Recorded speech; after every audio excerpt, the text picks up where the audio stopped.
She loved how he was emotionless until her mom was in the hospital due to heart surgery, and she wanted him to comfort her, but he physically couldn't cause he was so empty inside. After the truth about the switched daughters came out, my only purpose left in the Preston family was to be married off to some degenerate heir from a second-rate family. My older brother, Alex, still cared for me. He arranged a meeting with Todd Rhodes. We had grown up together, and after we came of age, we'd been secretly dating for 3 years, but that day, Todd just leaned against the doorframe, not even bothering to step inside the private room. I can't marry you, Molly. It wasn't possible when you were the true heiress, and it's even less possible now. 3 impossibilities, severing every last hope I had. But 3 years later, he called me late at night, drunk. Molly, I'm willing to marry you now. Will you still have me?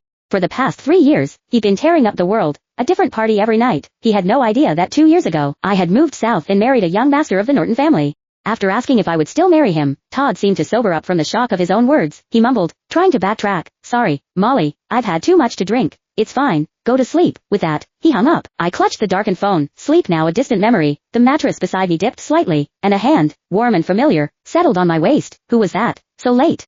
I snapped back to reality, put the phone down, and slid back under the covers. The arm behind me tightened instinctively, pulling me into a secure embrace. No one, I whispered, just a wrong number. In the dark, every sense is magnified. Closing my eyes, the chaos of 3 years ago felt terrifyingly close again. I had just returned home after graduation, my luggage filled with gifts for everyone in the family. When I opened the door, I was ready to complain that no one had bothered to pick me up from the airport, but that door was like opening Pandora's box. My family was gathered around the dining table, laughing and baking Christmas cookies together. My father, a man who lived in a perpetual string of meetings and was rarely home, wore a ridiculous Christmas-themed apron. My mother, always the picture of elegance in her jewels, was holding a perfectly shaped sugar cookie. Even my brother, Alex, perpetually in a suit, had a smear of flour on his cheek, and in the center of their adoring circle was a radiant young woman. I'd never seen her before, but her face was an uncanny echo of my mother's. They all turned to look at me, their expressions freezing, as if I were a stranger who'd wandered in uninvited. Alex was the first to recover. He gently guided the girl, whose name I would learn was Ella, upstairs, shielding her as if I were some kind of monster. My father didn't follow. He looked at me, his eyes assessing me like a piece of merchandise. It's good you're back. To this day, I can't bear to think about that period. I was paraded around by my mother at an endless series of luncheons and high society gatherings, then subjected to a dizzying array of arranged dates. My phone was taken away, under the guise of helping me find peace. The breaking point came at the third meeting, when I was sat across from a man old enough to be my father. The despair I had been bottling up finally erupted. Under the cover of darkness, I snuck into Alex's study. With trembling fingers, I dialed the number that was seared into my memory. Hello?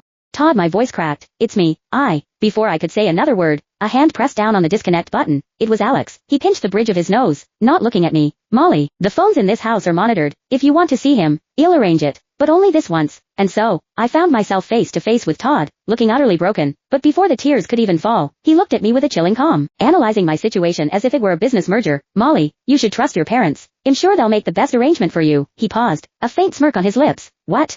Did you think I would marry you? That's impossible, Molly, don't be naive. Loving Todd Rhodes was a special kind of pain. I grew up with him, filling 3 thick journals with entries about him. From the time he climbed a tree to rescue my kite when I was 7, to the time he rejected the most popular girl in school right in front of me when we were 17. He would affectionately ruffle my hair, take the blame for my mistakes, show up for every single one of my birthdays, and be the first to defend me if anyone dared to bully me. He was, in every way, perfect to me. But he always said he just saw me as a little sister. Later, when he went to college abroad, I studied relentlessly, all for the chance to get into the same university. The day I landed, the California sun was blinding, so bright that I immediately spotted him waving at me, and the girl on his arm, Todd, was his usual lazy, charming self, an eyebrow cocked in my direction. Well, look who's finally all grown up. Molly, say hi to your new sister. For the next few days, I was a ghost, trailing behind him. I watched him open her car door, watched the way his eyes crinkled and his lips curved into a smile when he bent down to listen to her. Todd's apartment had a beautiful terrace. One evening, he and his friends threw me a welcome party there. I must have looked miserable, because his girlfriend put a concerned hand on my shoulder. Are you okay?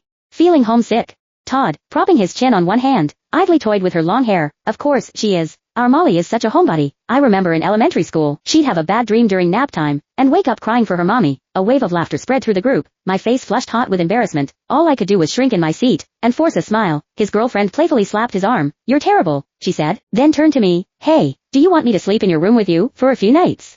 Before I could even process the offer, Todd shot up. No way, I object. Someone next to me nudged my shoulder, their voice full of playful teasing. Careful, Molly, you can't say yes to that. These two are in the honeymoon phase. I just stared blankly up at Todd. He was acting like a giant puppy, burying his head in his girlfriend's neck and nuzzling her. My girlfriend sleeps with me, and only me. Molly, if you're scared, just sleep with the lights on. I heard my own voice, dry and hollow. It's fine, I'm just jet-lagged. I don't remember how that party ended, All I remember is the image of Todd and his girlfriend, fingers intertwined, standing at the door to see their friends off. They looked so perfect together, so perfect I couldn't bear to look back. We were in different departments, and Todd was busy with his love life, cycling through girlfriends. Combined with my deliberate avoidance, I barely saw him for the entire semester. When winter break came, he sent me a rare message asking when I was flying home. By then, my parents had likely found their biological daughter, Ella, and were busy bonding with her. They made up an excuse and told me to visit my aunt, who lived in France. Conveniently, I didn't want to see Todd anyway. The moment my classes ended, I was on a plane to France. Todd wasn't the type to chase someone who wasn't interested. Our communication simply faded away. Sorry, due to copyright issues I am unable to continue updating the next chapter. If you like the book, if you like this book, insert 289696 on Mode Novel to read this book.